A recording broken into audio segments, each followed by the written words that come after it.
Hey everyone, today I'm with our Roto Grip staff, Jake Bedard. I've known him since I was very little. He is very smart with bowling technology, lane play, and lots of things bowling. But what I'm here to talk to him about today is the Roto Grip GEM. So when you sign up for our tournament, the main event, you get this ball with registration. So, Jake, first of all, thank you for talking to me. Can you tell the audience a little bit about the Roto Grip GEM and what kind of ball they will be getting? Yeah, thanks Rush for having me. Roto Grip GEM is an HP4 line which is the top line in Roto Grip. It comes with the Microtrack solid reactive cover, which is the strongest cover that Roto Grip produces. It has the lowest RG that Roto Grip has ever produced, and it has a 247 RG with an 053 differential with a 016 PSA strength. For me, it's probably the most continuous Roto Grip asymmetrical ball I've ever thrown. It's designed for heavier oils, and I've seen it work for straighter players, hybrid players, two-handers. It's probably the top of the line when it comes to versatility. I mean, from changing the covers and whatnot. You're getting the gem when you get this ball because you basically can throw it on about anything, even though it's designed for heavy oil. Awesome.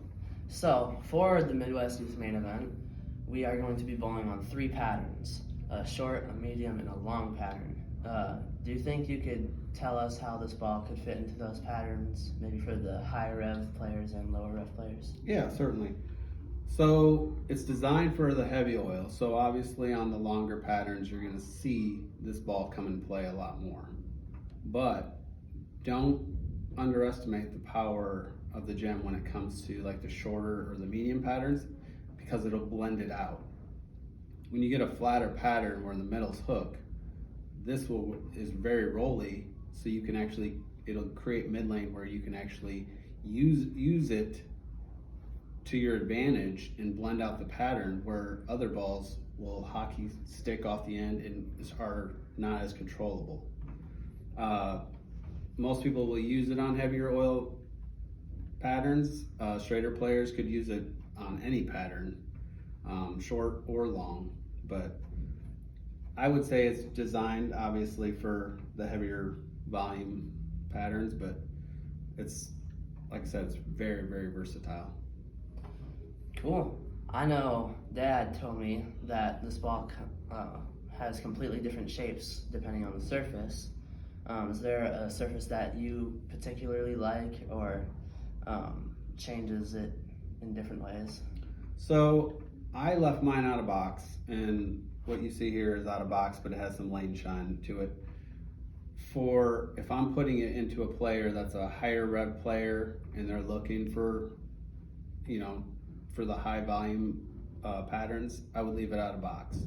If you're a lower rev player, a little more speed dominant, I might hit it with 1,000 grit. It comes out of the box at 2,000 grit, but it wouldn't hurt to go to 1,000. Now, if you're looking for something that has that rolly controllableness that the gem offers, maybe a little stronger on the back end, we can always add some step 2 storm polish to it, or even take it up to like a 4,000 grit or 4K fast. Awesome. Just so everyone knows, Jake is a higher rev one-hander. Where do you think this ball fits in with other storm products like the Reality or the Proton Physics? So before the gem came out, the Proton Physics was the biggest hook and ball I've ever seen. But the Proton Physics seems to go a little forward at the end of the pattern, where the gem is more continuous. When it comes off the spot, it continues and keeps continuing through the pins. Now, the Reality is a very good piece as well, but it's a little more like C shape, very smooth, doesn't do any like major tricks, but it definitely is a lot more mid-laney. I personally like the continuation that the gem provides compared to the two. Awesome. Last question. Do you have any words of advice either about the ball or for the bowlers? I would put your favorite layout in it, something that you always seem to have good luck with in your stuff. No matter what, I mean, this thing is so versatile. You can drill it as strong as you want, and you can drill it as weak as you want, and you're going to still get a good shape out of it. Now, as far as the cover goes, you can adjust that on tournaments that every week you travel to, just to change the shape. But as far as what I think that you need to do when you come to the main event, I think spares are key, and have fun, because it's going to be a grind, but you're going to be leaving with a gem either way, so enjoy.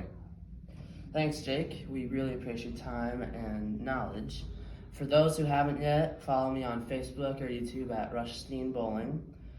Thanks for watching, and you should come sign up and bowl our main event. There's still plenty of time to sign up.